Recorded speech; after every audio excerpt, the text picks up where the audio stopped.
¿Y si la verdadera cura no viniera de un hospital lujoso, sino de los ojos de un niño que creció en la pobreza, observando el mundo con una sabiduría que el dinero jamás podría comprar?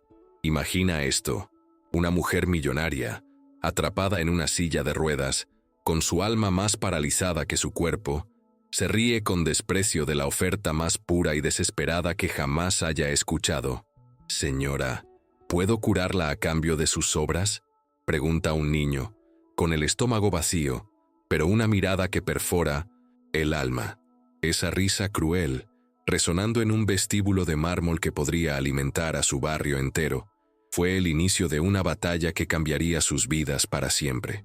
Una historia tan inesperada que te hará cuestionar todo lo que creías saber sobre el poder, el privilegio y dónde reside la verdadera curación. ¿Estás listo para descubrir cómo un pequeño acto de bondad, inicialmente rechazado con burla, desató una tormenta de verdades ocultas que nadie, ni los médicos más caros ni los abogados más astutos, pudo detener?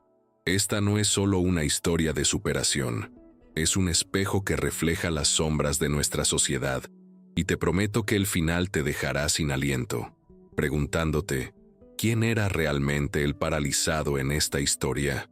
En las opulentas calles de la Ciudad de México, donde el lujo se codeaba con la pobreza extrema, la mansión de la acaudalada señora Valentina Robles se alzaba como un monumento al privilegio, sus muros altos y cercas electrificadas sirviendo como barrera, invisible para el mundo exterior. Adentro, Valentina, una mujer de unos 40 y tantos años, con ojos azul acero que parecían cortar el aire con cada mirada gélida, vivía enclaustrada en su silla de ruedas, prisionera no solo de una aparente parálisis, sino de una amargura tan profunda que impregnaba cada rincón de su vasto hogar. Ella, la heredera de una fortuna inmensa, pasaba sus días desechando platos de comida exquisita, manjares que para la mayoría de los habitantes de los barrios cercanos, como el joven Ricardo Vargas, de apenas 12 años, serían un sueño inalcanzable. Este contraste brutal, el derroche ostentoso frente a la hambruna silenciosa al otro lado de la calle, había sido el detonante para que Ricardo, un niño con una sabiduría que superaba con creces su edad, tomara la decisión más audaz de su corta vida. Había observado a Valentina durante 3 largos días, notando sus patrones, su rutina, la forma en que su desprecio por el mundo se manifestaba en cada gesto. Fue esa observación, nacida de la desesperación y el hambre, lo que lo impulsó a tocar la puerta del servicio de la mansión, llevando consigo una propuesta que a Valentina le pareció tan absurda como ofensiva. ¿Puedo curarla a cambio de sus obras?, preguntó Ricardo, con una voz sorprendentemente tranquila para un niño en su situación, sus ojos brillantes con una mezcla de inocencia y una determinación férrea. La reacción de Valentina fue inmediata y brutal, una carcajada cruel que resonó en el vestíbulo de mármol, rebotando en los techos altos y los muebles antiguos, llenando el aire con el eco de su desdén. Para ella, la idea de que un golfillo de los suburbios, un niño que probablemente ni sabe leer bien, pudiera lograr lo que los neurocirujanos más renombrados del mundo no habían conseguido en 8 largos años, y con una inversión de $15 millones, era simplemente ridícula, una broma de mal gusto. Su voz, afilada como una cuchilla helada, cortó el aire mientras le espetaba a Ricardo. ¿De verdad crees que me voy a creer una superstición de un niño de los suburbios? La arrogancia de Valentina era tan palpable como su desprecio, pero lo que ella no sabía, lo que su mente privilegiada y estrecha no podía concebir, era que Ricardo Vargas no era un niño cualquiera. Mientras ella lo miraba con absoluto desprecio, con sus ojos fijos en el pequeño cuerpo parado frente a la entrada de servicio, Ricardo, con una calma que lo sorprendió incluso a sí mismo, la observaba a ella, estudiando cada detalle de esa mujer que se había convertido en una prisionera voluntaria de su propia amargura. Su mente, entrenada no en las aulas de colegios de élite, sino en la cruda escuela de la supervivencia y el cuidado, capturaba señales sutiles, aquellas que los médicos más costosos con todos sus diplomas y equipos de alta tecnología, habían ignorado por completo, enfocados únicamente en lo que el dinero podía comprar y lo que la ciencia convencional podía explicar. «Señora, no estaba bromeando», respondió Ricardo, su voz firme y sin un atisbo de temor, a pesar de la intimidación palpable en el aire. «Puedo ayudarla a volver a caminar. Solo necesito que me dé esa comida que va a tirar a la basura». La oferta de Ricardo era simple, nacida de una necesidad básica, pero también de una profunda convicción. Había pasado los últimos 3 días no solo observando el derroche de Valentina, sino también prestando atención a los detalles de su rutina, los sonidos que provenían de la mansión, las expresiones en el rostro de la millonaria cuando se sentía sola o frustrada. Esta observación no era por morbosa curiosidad, sino porque los síntomas de Valentina, las quejas de dolor, la forma en que su cuerpo reaccionaba a ciertos estímulos, le resultaban inquietantemente familiares, un eco de lo que su propia abuela, doña Elena, había experimentado antes de una cirugía que le había salvado la vida. «Toma medicación para el dolor de espalda todos los días a las 2 de la tarde», dijo Ricardo con calma, su voz resonando en el silencio del vestíbulo. «3 pastillas blancas y una azul, y siempre se queja de que tiene las piernas heladas, incluso cuando hace calor». La burla en el rostro de Valentina se desvaneció, reemplazada por una sorpresa que la dejó momentáneamente sin palabras. «¿Cómo lo sabes?», susurró ella, su arrogancia vacilando por primera vez, una grieta inesperada en su coraza de desprecio.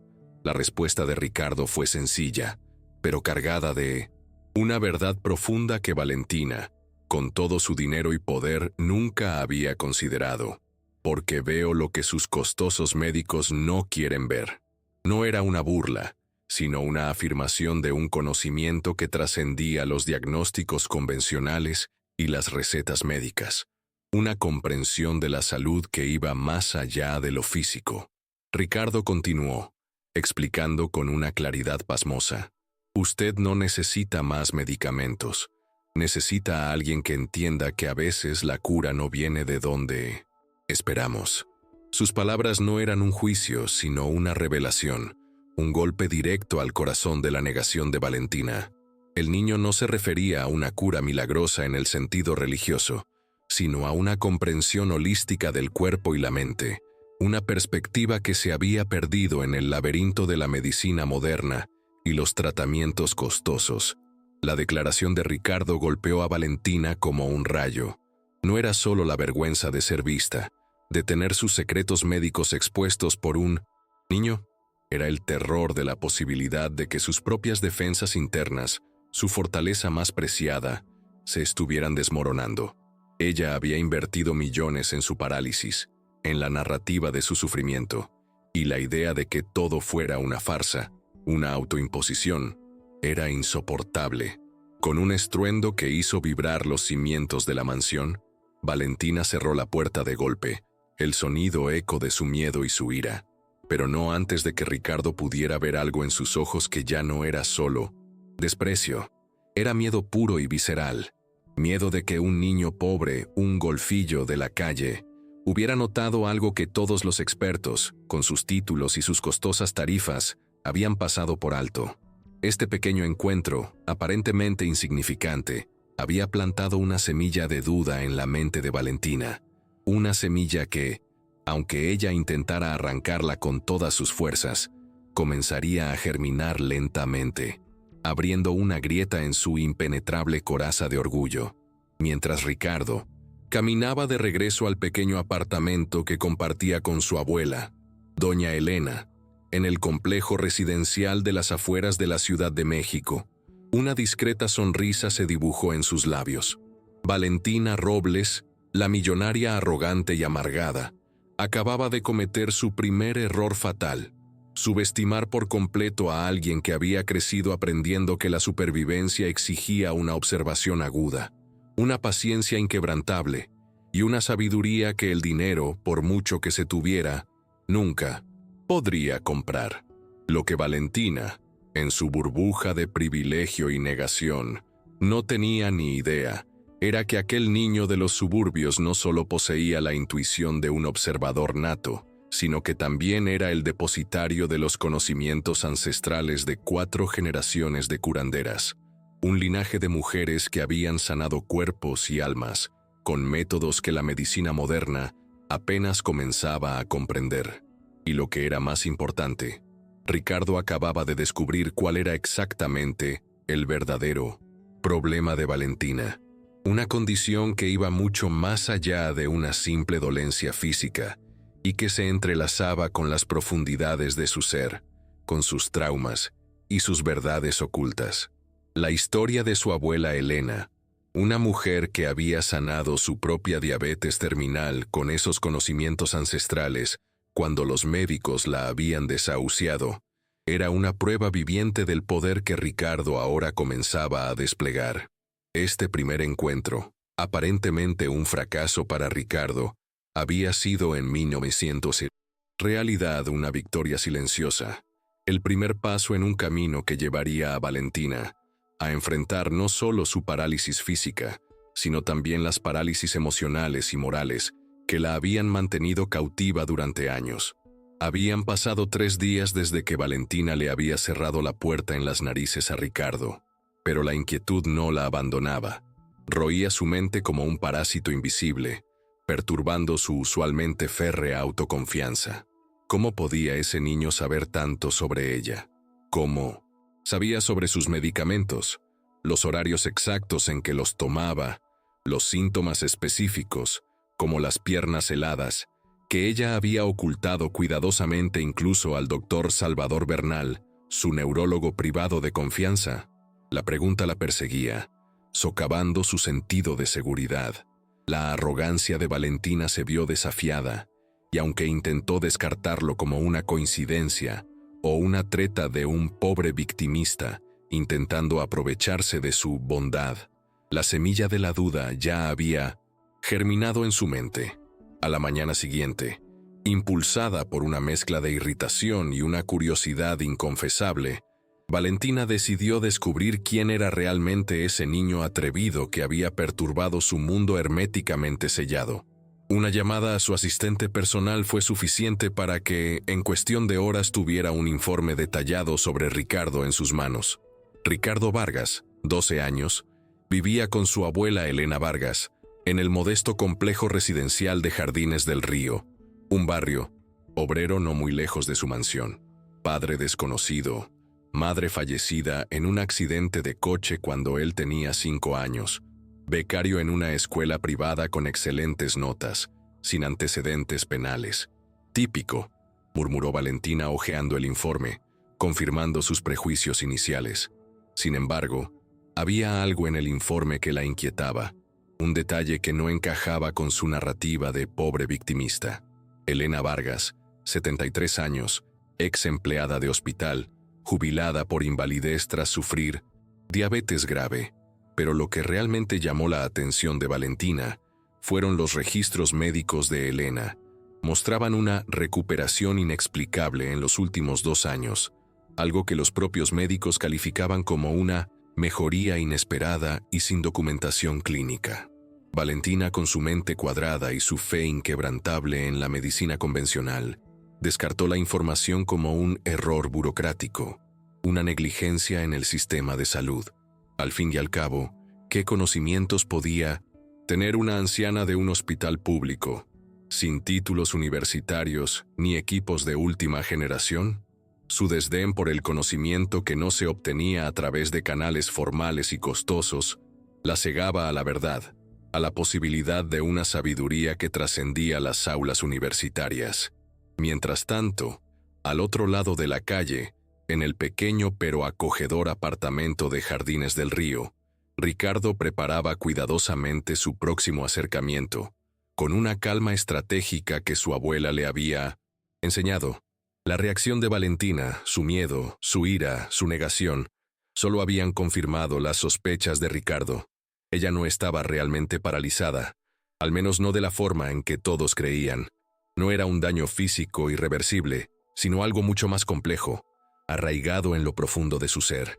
«Abuela», dijo Ricardo, sentándose junto a doña Elena en el pequeño porche de su casa, el aire cálido y perfumado por las flores silvestres que crecían en el patio. Necesito que me vuelvas a contar sobre los síntomas de la pseudoparálisis. Doña Elena, con sus ojos experimentados brillando de orgullo por la aguda observación de su nieto, sonrió. Había trabajado 40 años como auxiliar de enfermería, pero sus verdaderos conocimientos provenían de un linaje mucho más antiguo, una sabiduría ancestral que se había transmitido de madre a hija a lo largo de generaciones. Su bisabuela había sido partera y curandera en un pequeño pueblo de México, conocimientos que habían salvado innumerables vidas cuando la medicina moderna era inaccesible o ineficaz. Fue precisamente esa sabiduría ancestral la que la había salvado a ella misma cuando los médicos le habían dado 6 meses de vida debido a complicaciones graves de la diabetes, logrando una recuperación que los profesionales de la salud no podían explicar. «Niño listo», susurró doña Elena, acariciando el cabello de Ricardo. «Has visto lo que te enseñé, ¿verdad?». Sus piernas se contraen cuando no se da cuenta de que la observan. Los músculos responden a los estímulos emocionales. Ricardo asintió, su mente repasando sus observaciones discretas de Valentina. Había notado cómo los pies de la millonaria se movían inconscientemente cuando gritaba a sus empleados, cómo sus piernas se tensaban visiblemente cuando algo la irritaba profundamente, incluso cómo sus dedos tamborileaban en la silla cuando se sentía frustrada. Eran señales casi imperceptibles, micromovimientos que un observador casual o un médico centrado únicamente en exámenes físicos habrían pasado por alto. Pero para alguien entrenado para observar lo que los médicos no buscaban, para doña Elena y ahora para Ricardo, eran pruebas claras, indicios inconfundibles de que el cuerpo de Valentina era capaz de moverse, pero algo en su mente la mantenía cautiva. «Ella está atrapada en su propia mente», murmuró Ricardo, su voz baja pero llena de convicción. «Su cuerpo funciona, pero su mente ha creado las cadenas». Doña Elena asintió con solemnidad. «Exacto. Trauma psicológico manifestado como parálisis física. He visto 3 casos así en el hospital. Su experiencia como auxiliar de enfermería, combinada con su conocimiento ancestral, le había dado una perspectiva única sobre la conexión entre la mente y el cuerpo. Los médicos ricos no quieren tratar la mente, solo el cuerpo. Es más fácil dar medicinas que curar el alma herida». Sus palabras, duras pero verdaderas, resonaron en el aire, revelando una crítica implícita a un sistema médico que a menudo ignoraba la complejidad de la experiencia humana, reduciendo la enfermedad a meros síntomas físicos y patologías orgánicas. La conversación entre abuela y nieto no solo era un diagnóstico de Valentina, sino también una profunda reflexión sobre la naturaleza de la curación misma, un recordatorio de que la verdadera sanación a menudo requería mirar más allá de lo evidente, hacia las heridas ocultas que el alma cargaba. Doña Elena, con su sabiduría tranquila y su mirada profunda, estaba preparando a Ricardo para una batalla que iba más allá de la medicina, una batalla por la verdad y la dignidad, que lo llevaría a enfrentarse a los cimientos mismos del privilegio y el prejuicio. Esa misma tarde, Valentina Robles recibió una visita inesperada que sacudió los cimientos de su negación. El doctor Salvador Bernal, su neurólogo de confianza, llegó con los resultados de unos nuevos exámenes que ella misma había solicitado la semana anterior, desesperada por encontrar alguna esperanza de mejora, algún diagnóstico que finalmente explicara su condición. La atmósfera en el consultorio privado de Valentina, instalado en su propia mansión, era tensa, cargada de la expectativa de un veredicto que ella esperaba que confirmara su victimismo.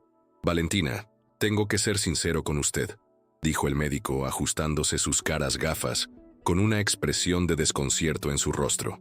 «Estos exámenes muestran algo peculiar. Hay actividad neuronal en áreas que deberían estar completamente inactivas.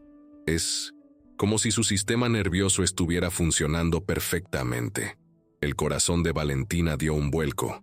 una punzada de pánico recorriéndola. «¿Qué significa eso?», preguntó con voz tensa, casi un susurro. «Significa que, neurológicamente, no hay ninguna razón física para su parálisis. Ya lo sospechaba desde hacía tiempo, pero ahora estoy seguro». El doctor Bernal dudó un momento, visiblemente incómodo con la verdad que estaba a punto de revelar. ¿Ha considerado una terapia psicológica más intensiva? A veces los traumas pueden manifestarse físicamente de formas que... comenzó a decir el médico, intentando abordar el elefante en la habitación con tacto. «¡Basta!», gritó Valentina, interrumpiéndolo bruscamente, su voz cargada de ira y una punzada de desesperación. «Está diciendo que estoy fingiendo, que he pasado 8 años en esta silla por diversión». El doctor Bernal, intentando calmar la situación, respondió: «No, no es eso. Su parálisis es real, pero la causa puede ser psicosomática, con el tratamiento adecuado». Pero Valentina no lo dejó terminar. Echó al médico de su mansión antes de que pudiera completar la frase. La verdad, doliendo más que cualquier diagnóstico terminal. Si su parálisis era mental, eso significaba que había desperdiciado 8 años de su vida, escondiéndose detrás de una discapacidad autoimpuesta, un refugio que ella misma había construido para evadir responsabilidades y enfrentar sus propios demonios. Peor aún, significaba que un niño, pobre de 12 años, había diagnosticado en cuestión de minutos lo que ella había negado durante años, lo que médicos millonarios no habían querido ver o no habían sido capaces de descifrar. La humillación era insoportable. La idea de que la verdad saliera a la luz a través de un chico de los suburbios era una herida narcisista profunda que no podía soportar. Esa noche, Valentina se encontró mirando por la ventana de su habitación, observando el modesto apartamento donde vivía Ricardo. Las luces estaban encendidas y ella podía ver sombras moviéndose a través de las cortinas baratas, siluetas de una familia que vivía con recursos que ni siquiera alcanzaban para pagar su factura mensual de medicamentos. Pero, aparentemente, esa misma familia poseía conocimientos, una sabiduría ancestral, que todo su dinero no había podido comprar. Por un momento, un fugaz instante, Valentina sintió algo que no había experimentado en años: humildad, y casi de inmediato, la sofocó con una ira renovada. «Ese chico no va a humillarme», se susurró a sí misma con los dientes apretados. «No voy a permitir que un chaval de los suburbios me haga quedar como una tonta». El orgullo herido de Valentina se transformó en una determinación fría y calculadora de vengarse, de aplastar a quien había osado desvelar su verdad más íntima. Lo que Valentina no sabía, mientras tramaba su venganza en la oscuridad de su mansión, era que en ese mismo momento, Ricardo estaba sentado a la mesa de la cocina con su abuela, doña Elena, planeando cuidadosamente el siguiente paso, con una serenidad que contrastaba con la tormenta emocional de la millonaria. Ricardo había reconocido el tipo de mujer que era Valentina, demasiado orgullosa para aceptar ayuda de quienes consideraba inferiores, demasiado rica para valorar la sabiduría gratuita, y demasiado herida por su propio pasado para confiar en nadie. Pero Ricardo Vargas había aprendido una valiosa lección de su abuela, una verdad fundamental que trascendía los diagnósticos médicos y las estrategias legales. A veces, para curar a alguien, primero hay que mostrarle exactamente lo enfermo que está, no solo en su cuerpo, sino en su alma. La curación no siempre era un proceso suave y gentil. A veces requería confrontación, una dolorosa confrontación con la verdad. Y mientras Valentina planeaba cómo vengarse de un chico que había expuesto su mentira más íntima, Ricardo sonreía tranquilamente, con la convicción de quien comprende el flujo de la vida y el poder de la verdad.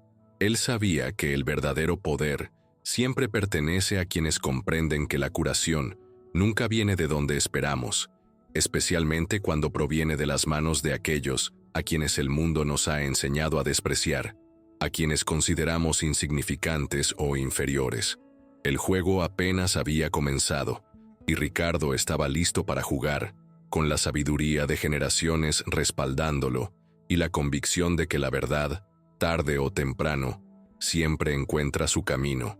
La semana siguiente trajo un cambio radical en la dinámica entre Valentina y Ricardo, una escalada silenciosa pero feroz de la guerra que la millonaria había declarado.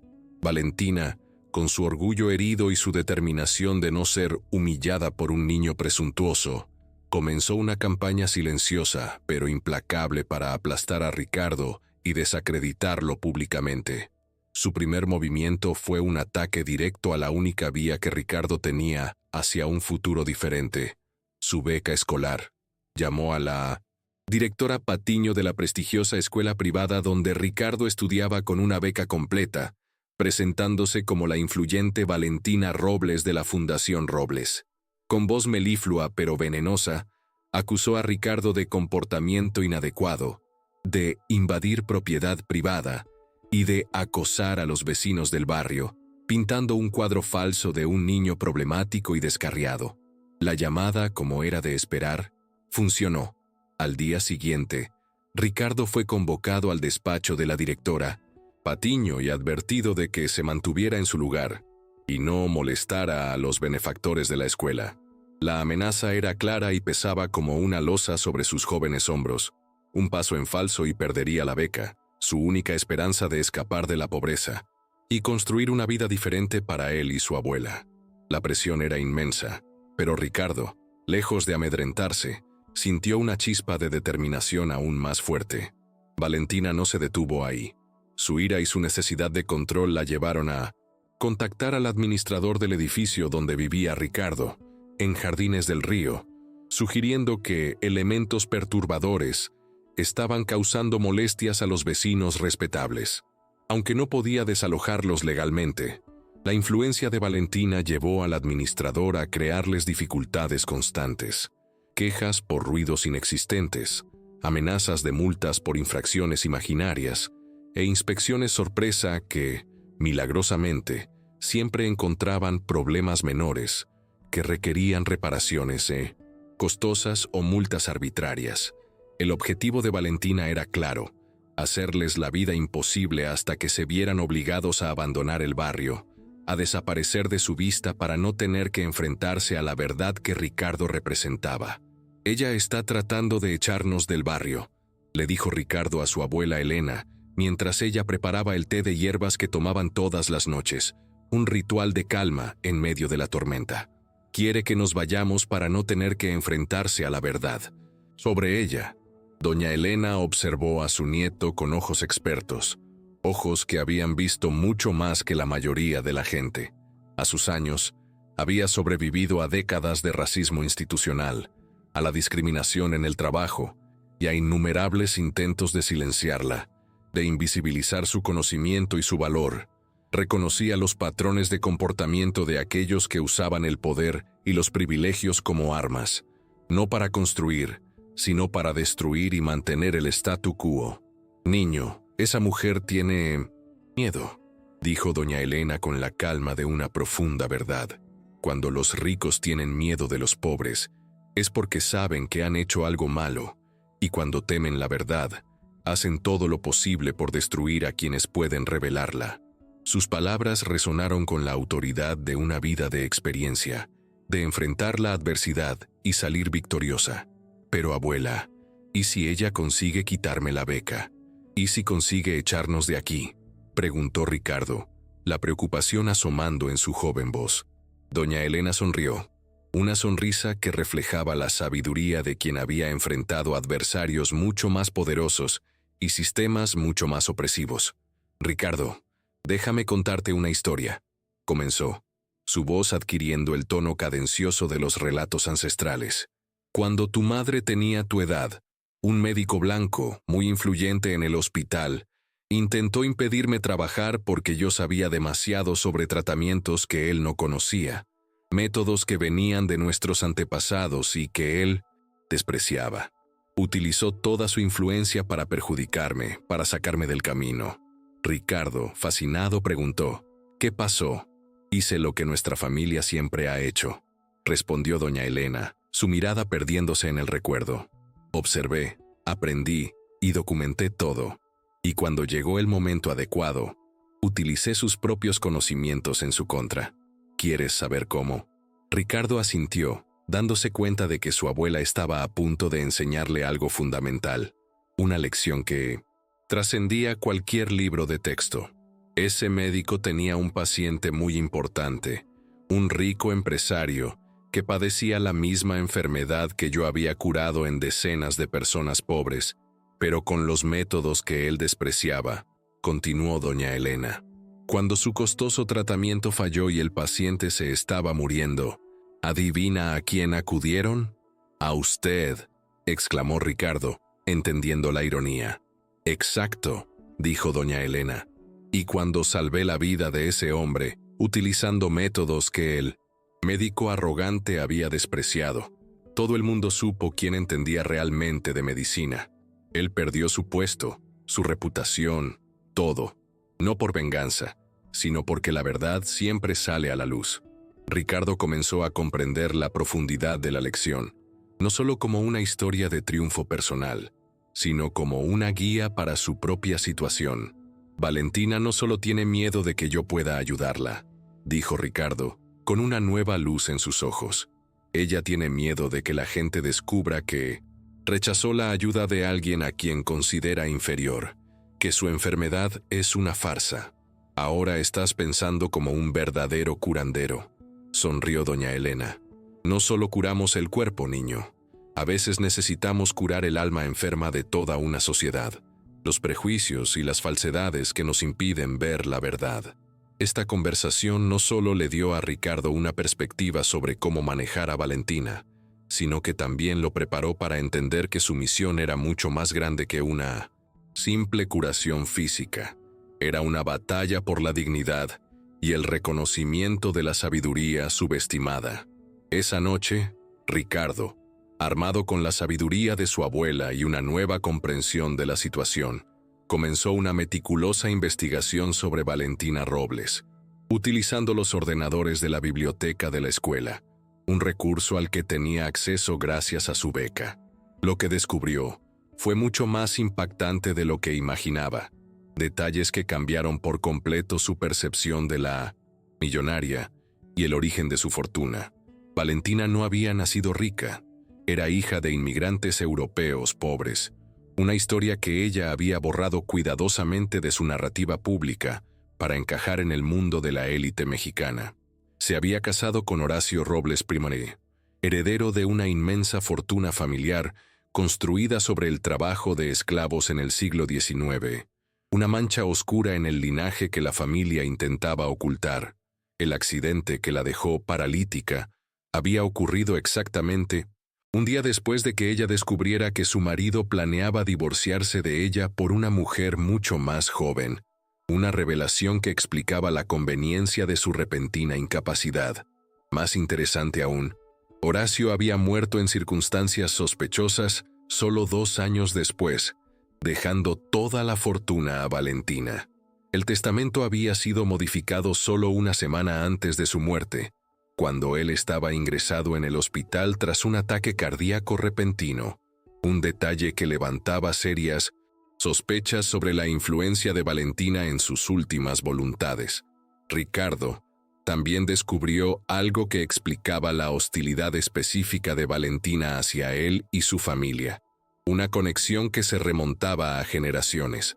La familia Vargas había trabajado para los Robles durante décadas, una historia de servicio que Valentina intentaba borrar. Su tatarabuelo había sido esclavo en la plantación original de los Robles, un pasado de opresión que aún resonaba en el presente. Su bisabuela había sido empleada doméstica en la mansión, y su propia abuela, doña Elena, había cuidado de la madre de Horacio Robles cuando ella estaba muriendo de cáncer. Pero el detalle más revelador, el que ató todos los cabos sueltos, estaba en los registros médicos que doña Elena había guardado en secreto durante décadas, documentos que certificaban la verdadera causa de la milagrosa recuperación de la madre de Horacio. La madre de Horacio se había curado de un cáncer considerado terminal, utilizando tratamientos tradicionales que doña Elena le había aplicado. conocimientos ancestrales que la medicina convencional no reconocía. Los médicos de la familia nunca supieron la verdad y atribuyeron la milagrosa recuperación a los tratamientos convencionales que, en realidad, estaban fallando estrepitosamente. Esta revelación no solo probaba la eficacia de los métodos de su abuela, sino que también desvelaba la hipocresía y la ceguera de la élite médica. «Abuela», dijo Ricardo a la mañana siguiente, con una profunda seriedad en su rostro, «Valentina no solo está enferma físicamente, está enferma de culpa, miedo y vergüenza». Su voz era baja, pero cargada de una comprensión que superaba su edad. Su cuerpo refleja la prisión que ha construido para su propia alma, una prisión de mentiras y secretos. Doña Elena asintió con orgullo, viendo en su nieto la encarnación de la sabiduría que ella misma le había transmitido. «Y ahora, nieto mío, ¿entiendes cuál es la verdadera cura que necesita? No se trata solo de hacerla caminar de nuevo. Se trata de hacerla enfrentarse a quien es realmente y a lo que ha hecho, a la verdad de su vida, a sus crímenes y a sus negaciones». Ricardo lo entendió perfectamente. «Exactamente. Pero recuerda, nuestra familia nunca ha usado nuestros dones para hacer daño, siempre para curar, incluso cuando la persona no lo merece, incluso cuando nos odia». Sus palabras resonaron con la ética ancestral que había guiado a su linaje por generaciones, una ética de curación y compasión, incluso en las circunstancias más difíciles. Ricardo pasó el resto de la semana observando a Valentina con una nueva comprensión. Cada gesto cruel de ella, cada intento de humillarlo, solo confirmaba su diagnóstico, tanto físico como moral. Ella no estaba paralizada por daños físicos, sino por una culpa tan profunda, una carga de secretos y mentiras tan abrumadora, que se había manifestado como una parálisis real, un reflejo de su alma enferma. El plan que comenzó a formarse en su mente era audaz, peligroso, y para un niño de 12 años, extraordinariamente complejo. No se trataba solo de demostrar que podía curarla, sino de obligarla a enfrentarse a décadas de privilegios construidos sobre el sufrimiento ajeno, a mentiras sobre su propia identidad y a crímenes que ella había enterrado bajo montones de dinero, bajo el peso de su fortuna. Valentina Robles creía que estaba luchando contra un niño pobre que simplemente quería sus sobras, que buscaba aprovecharse de su riqueza. No tenía ni idea de que estaba a punto de enfrentarse a la sabiduría acumulada de 4 generaciones de curanderas, un linaje de mujeres que habían sobrevivido a siglos de opresión y habían mantenido vivos conocimientos que el mundo moderno había olvidado. Tampoco sabía que ese joven no solo poseía el conocimiento para curarla, sino también las pruebas irrefutables para destruirla por completo, para desvelar cada una de sus mentiras y crímenes. Mientras Valentina planeaba su próxima humillación pública contra Ricardo, el chico sonreía tranquilamente, con la serenidad de quien conoce la verdad y está a punto de revelarla. Cada acto de crueldad de ella solo confirmaba que la había diagnosticado correctamente. No solo su condición física, sino también la podredumbre moral que la mantenía verdaderamente prisionera, la corrupción de su alma. La cura que Ricardo planeaba sería mucho más profunda de lo que Valentina imaginaba, y mucho más dolorosa también. Una catarsis brutal que la obligaría a enfrentar su propia oscuridad. Él no buscaba venganza, sino justicia, una justicia que sanaría no solo a Valentina, sino a toda una sociedad que permitía que la arrogancia y el privilegio cegaran a las personas ante la verdad y la dignidad de los demás. La etapa final de su plan estaba a punto de ejecutarse, un plan que revelaría la verdad de una manera tan pública y contundente que Valentina no tendría dónde esconderse. El enfrentamiento final tuvo lugar un domingo por la mañana, un día en que Valentina, confiada en su impunidad, esperaba un nuevo movimiento de su pequeño acosador. Pero Ricardo no se presentó en la puerta del servicio, como antes. Por primera vez, llamó al timbre de la puerta principal, el gran portal de caoba reservado para visitas importantes, para gente como ella.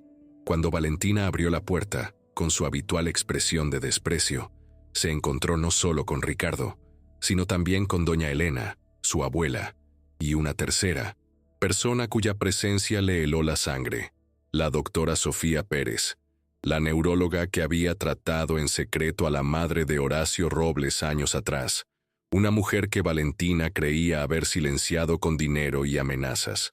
El impacto fue visible en el rostro de la millonaria, una mezcla de sorpresa, incredulidad y un terror latente. «Buenos días, Valentina», dijo Ricardo con una calma imperturbable, su voz resonando en el vasto vestíbulo. «He venido a cumplir mi promesa. Hoy es el día en que volverás a caminar». Valentina intentó cerrar la puerta de golpe, pero su arrogancia la traicionó, manteniéndola inmóvil. «¿Qué es esta farsa? He llamado a seguridad», espetó, intentando recuperar el control de la situación. «Llámalos», sonrió Ricardo, con una serenidad que descolocó a Valentina. «Ellos también querrán ver esto, sobre todo cuando descubran quién eres realmente». Doña Elena dio un paso adelante, sosteniendo una vieja carpeta de cuero, desgastada por el tiempo pero llena de documentos cruciales. «Valentina Kowalski», comenzó doña Elena, su voz tranquila pero firme, revelando el verdadero nombre de la millonaria, un secreto que Valentina había ocultado durante décadas. Hija de inmigrantes polacos, nacida el 19 de julio de 1975, se casó con Horacio Robles en 2005, 3 meses después de descubrir que la engañaba. El rostro de Valentina palideció, una mezcla de shock y furia inundando sus ojos. Nadie, absolutamente nadie, conocía su verdadero nombre desde hacía décadas. Ricardo continuó con la voz clara y contundente. «El accidente que la dejó paralizada ocurrió exactamente un día después de que descubrieras que Horacio planeaba divorciarse. Muy conveniente, ¿no crees?». La doctora Sofía Pérez abrió un expediente médico, sus ojos fijos en Valentina. «Yo traté a la madre de Horacio cuando estaba muriendo de cáncer», dijo la doctora, su voz grave y llena de un peso que Valentina reconocía. «Elena fue quien realmente la curó, pero la familia nunca lo supo. Guardé todos los registros, incluidos los exámenes neurológicos que te hice después del accidente. Tus exámenes siempre mostraron actividad neural normal», dijo fríamente la doctora Pérez, revelando la farsa con cada palabra.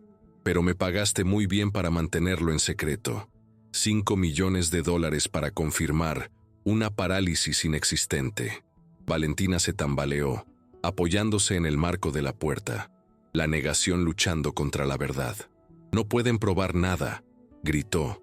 Su voz temblaba. Ricardo sonrió y sacó una grabadora digital de su bolsillo, un pequeño dispositivo que contenía la clave de su derrota. «Sí que puedo. ¿Recuerda ese sistema de vigilancia que instaló para controlar a sus empleados? También funcionó muy bien para grabar sus conversaciones telefónicas». La voz de Valentina resonó en el aparato, un eco incriminatorio de su propia traición. «Doctora Pérez, necesito que mantenga el diagnóstico. Si Horacio descubre que puedo caminar, lo perderé todo en el divorcio. Siga, confirmando la parálisis y le duplicaré sus honorarios». «Has grabado mis llamadas privadas», gritó Valentina, dejando caer por fin su máscara de víctima, su verdadera naturaleza revelándose en su furia. «No solo las llamadas», dijo doña Elena con calma, su voz un bálsamo en medio del caos. «Ricardo también ha documentado cómo puedes caminar cuando crees que nadie te ve. 43 videos a lo largo de 6 meses en los que se te ve caminando por la casa, incluso bailando, cuando creías estar completamente sola». Ricardo conectó su teléfono a un altavoz portátil, y los videos comenzaron a reproducirse en el vestíbulo de mármol. Las imágenes de Valentina moviéndose libremente por su mansión, caminando por el jardín durante la madrugada, e incluso corriendo en la cinta de correr de su gimnasio privado en el sótano, la evidencia innegable de su farsa. «¡Parad!», gritó Valentina, pero su propia voz en los videos la delataba. hablando con normalidad con los empleados cuando creía que no había testigos. «Hay más», dijo Ricardo en voz baja, con una gravedad que impactó a Valentina. «Los registros médicos de la muerte de Horacio. Usted alteró su testamento mientras él estaba sedado tras el ataque al corazón. El mismo doctor Salvador Bernal, que confirmó su falsa parálisis, también falsificó los informes de la muerte de su marido.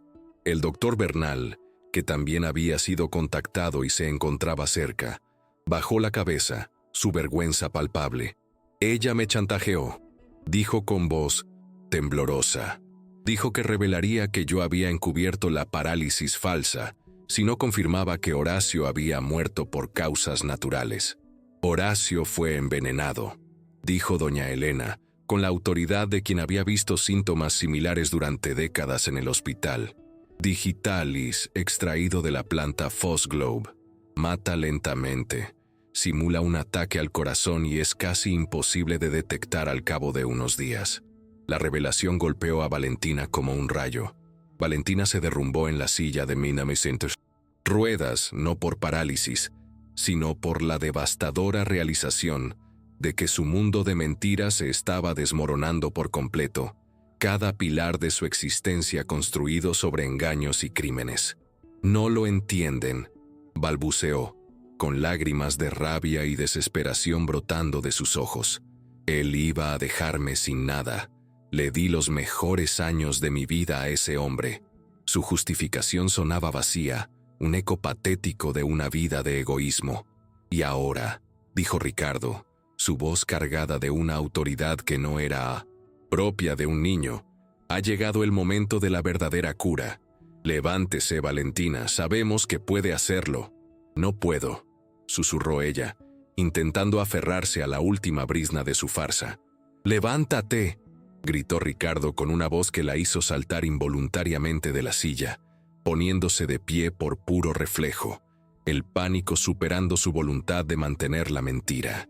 Por un momento, todos se quedaron en silencio, mirando a la mujer que había fingido una discapacidad durante 8 años, ahora de pie, temblando de rabia y miedo, su cuerpo revelando la verdad que su mente había intentado ocultar.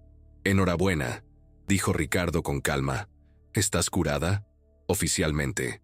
Doña Elena se acercó con nuevos documentos, un mazo de papeles que sellarían el destino de Valentina. «Estos son los informes que se entregarán hoy a la policía, al FBI y al IRS», dijo con voz grave. «Fraude de seguros, falsificación de informes médicos, evasión fiscal y homicidio en primer grado. También lo hemos enviado todo al periódico El Universal, a Televisa y a todas las redes sociales», añadió Ricardo, con una determinación inquebrantable. «La historia de la falsa paralítica millonaria que mató a su marido será noticia nacional mañana». Valentina miró a su alrededor desesperadamente, su mundo derrumbándose a sus pies. No tenía a dónde huir, no podía negar lo que estaba grabado, documentado, probado. Décadas de privilegios construidos sobre mentiras y sangre se desmoronaban en cuestión de minutos, su imperio de engaños colapsando bajo el peso de la verdad. «¿Sabes qué es lo más irónico?», preguntó Ricardo, ayudando a su abuela a guardar los documentos. «Ahora sí que vas a quedarte paralizada, en la cárcel, sin tus millones, sin tus médicos pagados, sin nadie que sostenga tus mentiras. La justicia te alcanzará. Y esta vez será real». Las sirenas de la policía comenzaron a acercarse, el sonido penetrando el silencio del vestíbulo, acercándose a la mansión, probablemente alertados por algún vecino curioso por todo el alboroto. «La verdadera parálisis», dijo doña Elena con sabiduría, su voz llena de un peso atemporal, «siempre ha estado en tu alma, Valentina. Te paralizaste moralmente hace tanto tiempo que olvidaste cómo es vivir con dignidad». Mientras la policía subía las escaleras de la mansión, Valentina miró a Ricardo con una mezcla de odio y un respeto involuntario, una chispa de comprensión en sus ojos vacíos. «¿Cómo un niño de 12 años ha conseguido destruir toda mi vida?», preguntó con voz quebrada. Ricardo sonrió con la tranquilidad de quien ha aprendido que la justicia a veces requiere paciencia, observación y el valor de enfrentarse a quienes te consideran inferiores. Muy sencillo, respondió él. Ha subestimado por completo a alguien que creció sabiendo que la supervivencia requiere inteligencia, no privilegios, y ha olvidado que a veces los remedios más poderosos provienen de donde menos lo esperamos, de los lugares más humildes. En el centro de 1900, en aquel vestíbulo de mármol, donde antes reinaba la arrogancia disfrazada de victimismo, ahora tomaba forma una nueva realidad, como una sinfonía que finalmente encuentra su armonía tras años de notas disonantes, demostrando que la verdadera justicia no conoce el color, la clase social, ni las limitaciones impuestas por quienes confunden el dinero con la impunidad. El colapso de Valentina no fue solo su caída personal, fue un terremoto que sacudió los cimientos de una sociedad que a menudo priorizaba el privilegio sobre la verdad y la dignidad. La historia se extendería como un reguero de pólvora, un recordatorio de que la verdad, por muy oculta que esté, siempre encuentra su camino hacia la luz. La mansión, testigo silencioso de décadas de mentiras y derroche, ahora esperaba un nuevo propósito, un futuro donde su valor se mediría no en dinero, sino en servicio y comunidad. 6 meses después del espectacular colapso de Valentina Robles, la transformación de su mundo fue más dramática de lo que cualquier guionista de Hollywood podría imaginar. La mansión, que antes simbolizaba el privilegio y la arrogancia, ahora albergaba el Centro Comunitario Doña Elena Vargas, financiado con los bienes confiscados a Valentina por el FBI y el gobierno mexicano. Un lugar vibrante, lleno de vida, donde niños y adultos de Jardines del Río y barrios aledaños encontraban apoyo, educación y esperanza. Un faro de luz en lo que antes era un monumento a la oscuridad. Ricardo, a sus 14 años, se había convertido en el estudiante más joven de la historia de la Universidad Nacional Autónoma de México, UNAM, en la Facultad de Medicina, con una beca completa que reconocía su intelecto excepcional y su innata capacidad de observación. Pero lo que más enorgullecía a doña Elena era que su nieto había rechazado decenas de ofertas millonarias para dar entrevistas. Prefería seguir aprendiendo los secretos de generaciones de curanderas, profundizando en la sabiduría ancestral que ahora combinaba con los conocimientos de la medicina moderna. Él no buscaba fama ni fortuna, buscaba conocimiento y la capacidad de sanar verdaderamente. Valentina, que antes descartaba platos caros mientras los niños pasaban hambre, ahora compartía una celda de 2 metros cuadrados en la Penitenciaría Federal de Santa Marta, Acatitla. 25 años de prisión por homicidio calificado, fraude y otros cargos le darían tiempo suficiente para reflexionar sobre cómo había desperdiciado toda una vida, construyendo poder sobre mentiras, sobre la podredumbre de su propia alma. El juicio se había convertido en un fenómeno mundial. La millonaria fingida paralítica, que engañó al sistema médico y asesinó a su marido, se convirtió en un símbolo de cómo la arrogancia ciega y la subestimación de los demás pueden llevar a la autodestrucción. Pero lo que realmente cautivó la imaginación del público fue el contraste entre la sabiduría de un chico de 12 años y la ignorancia de una mujer que gastó 15 millones buscando curas que existían en la casa de al lado, en la sabiduría de las personas que ella despreciaba. La doctora Sofía Pérez, la neuróloga chantajeada por Valentina, ahora trabajaba como voluntaria en el Centro Comunitario Doña Elena Vargas. Ricardo me ha enseñado que he pasado 40 años mirando solo máquinas, confesó ella en una entrevista nacional. Olvidé que la verdadera medicina comienza observando al paciente en su totalidad, no solo sus síntomas físicos. Este chico me ha enseñado más en 6 meses que lo que aprendí en décadas de costosas especializaciones. Su redención fue genuina, su compromiso con la comunidad inquebrantable. El doctor Salvador Bernal, que aceptó pagos para confirmar diagnósticos falsos, perdió su licencia médica y ahora trabajaba como asistente de farmacia.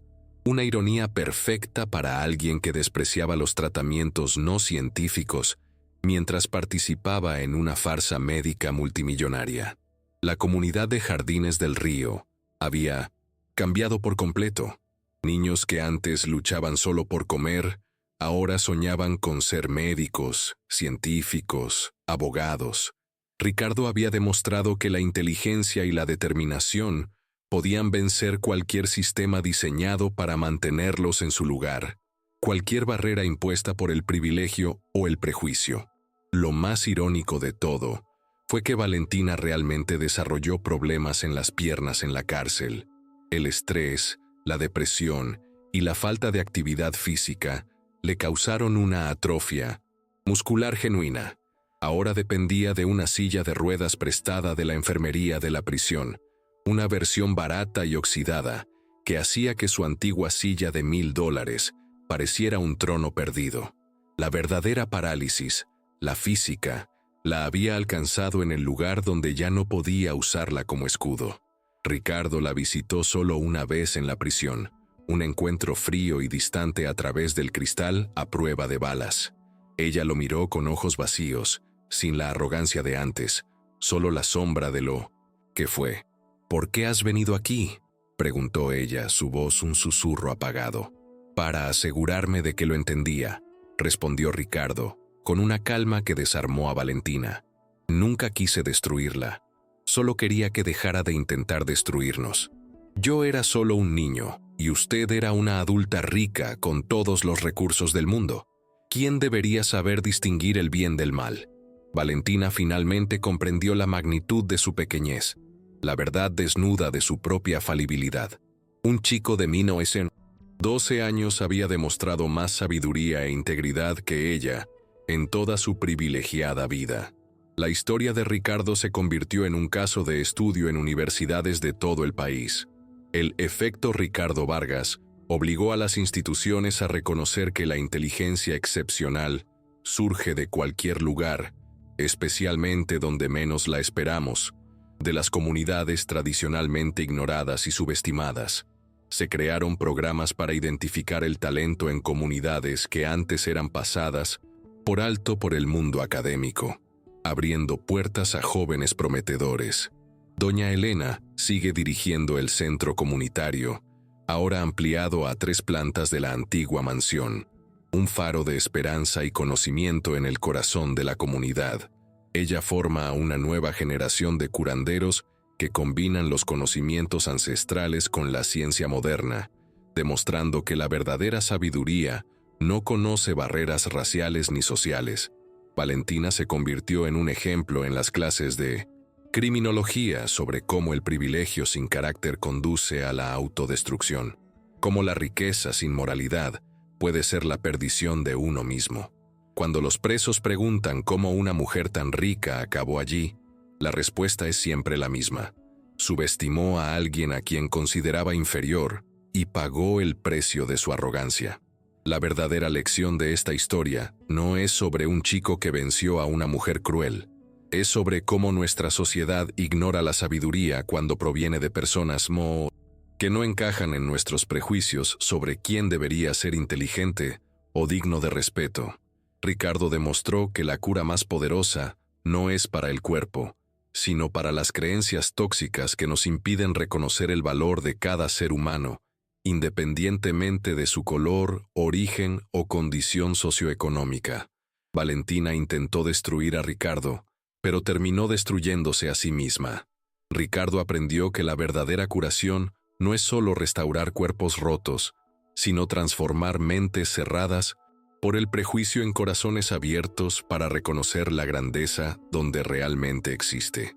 Y así, la historia de Ricardo Vargas y Valentina Robles, de un niño pobre y una millonaria paralizada por sus propios demonios, se convirtió en una leyenda, un testimonio del poder inquebrantable de la verdad y la dignidad humana.